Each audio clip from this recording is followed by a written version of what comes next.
Welcome to Grumpy Old Avatars with your hosts, Malvin Zerator, Deucer Dragonart, and Slim Warrior.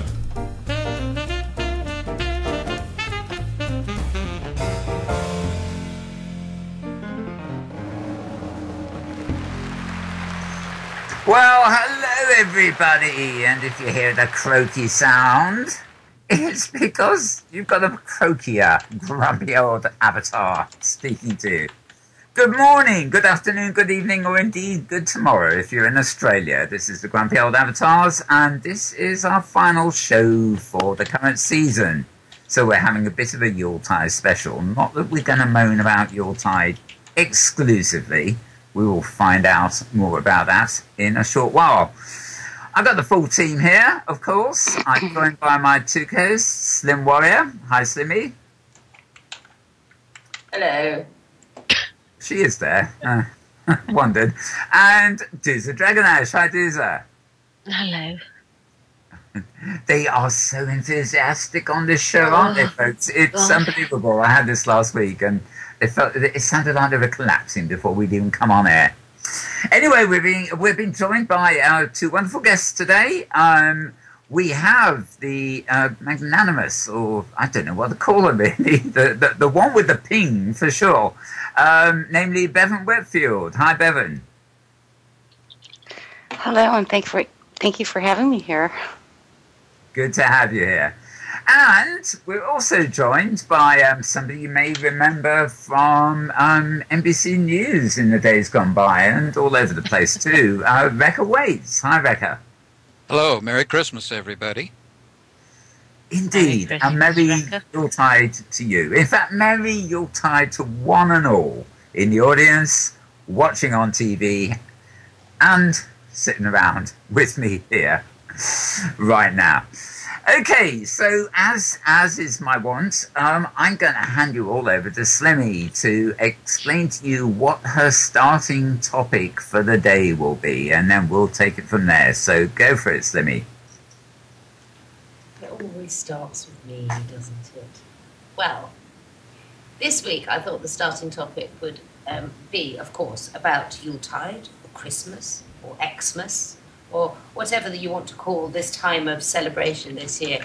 And because it seems to me that over in the US, they've only just had Thanksgiving, and now they're having to prepare all over again for Christmas, and we did turkeys, and we did the turkey jokes. I thought that I'd be grumpy on behalf of fridges this week, because over the Christmas period, the only things that really, really suffer horrendously are actually fridges, because we all stuff them full of food. And I tell you what, if I was a fridge and I was sitting here over Christmas stuffed with all this food, I mean, it's just too much. And if you can see that I am actually dressed as a fridge today, and if you take a look inside on the camera, you can see, look, my fridge is very neat and tidy, and it's not stuffed. And there are no Brussels sprouts in it, which I also think are a terrible thing to have at Christmas time. I think they should be banned. They should not be classed as a vegetable. They should be classed as something that you feed cows or pigs, and definitely not for human consumption, because they're quite disgusting. Something in there seems to be alive. Shush, wait, no, that's for later. Don't tell anybody. So, yeah, no, I'm pretty grumpy, I must say, about... this all leads to, of course, the thing that I'm really grumpy about is online shopping at Christmas, because I'm sure that everybody does it, and we all buy far too much.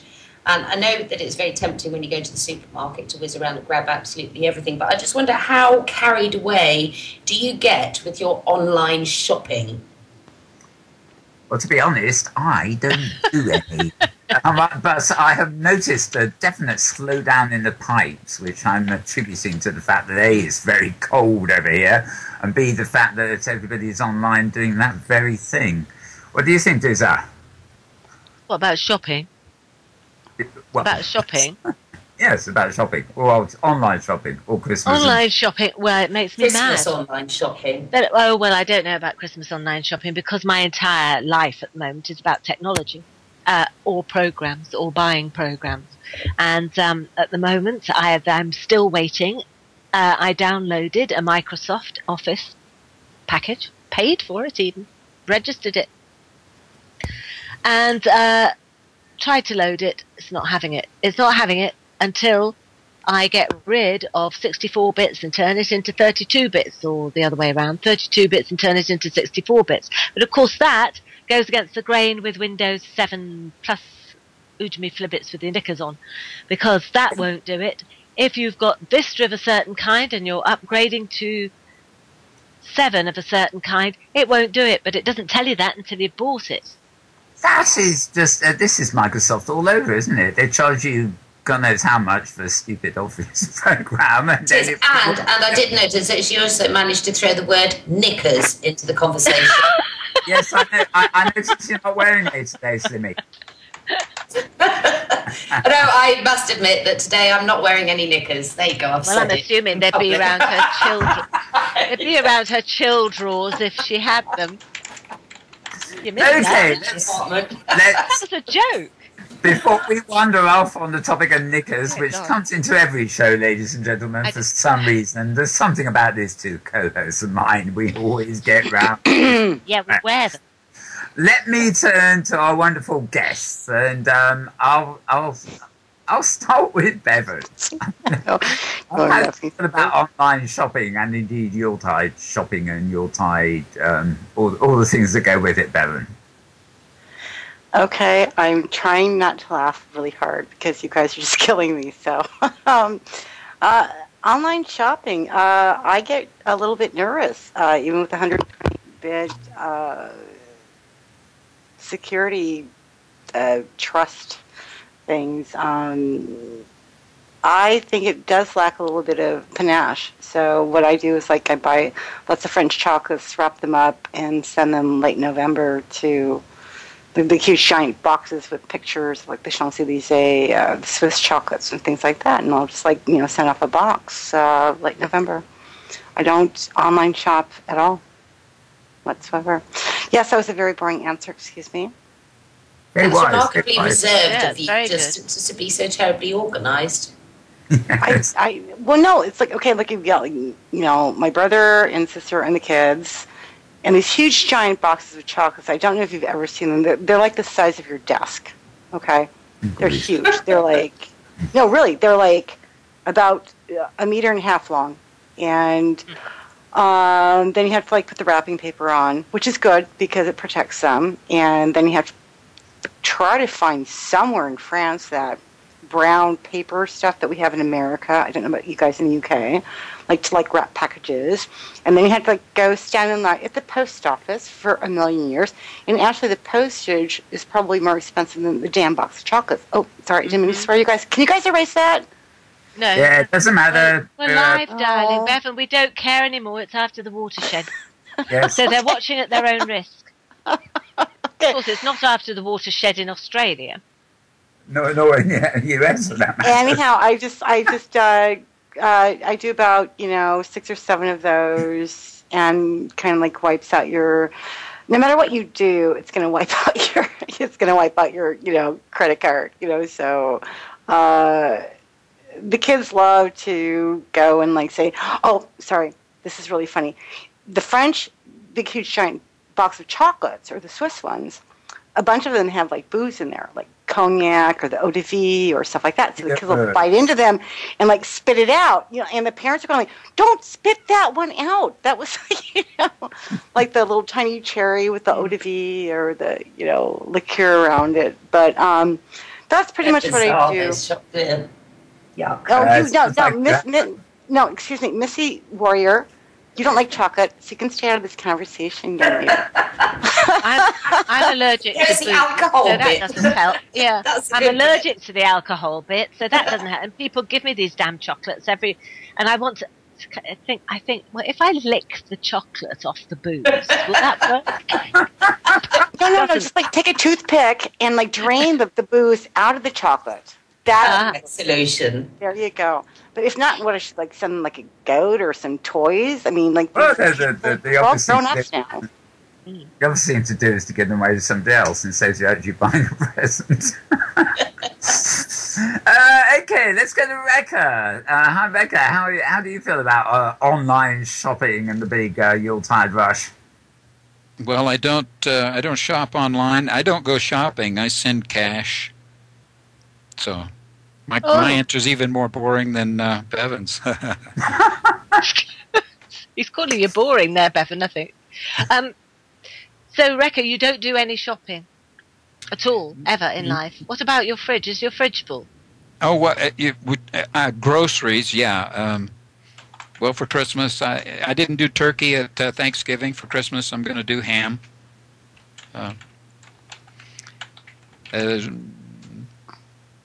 And like I'll just sort of the traditional like Christmas stuff. My fridge is always pretty loaded. I don't have a problem with that kind of shopping. But you don't do that online.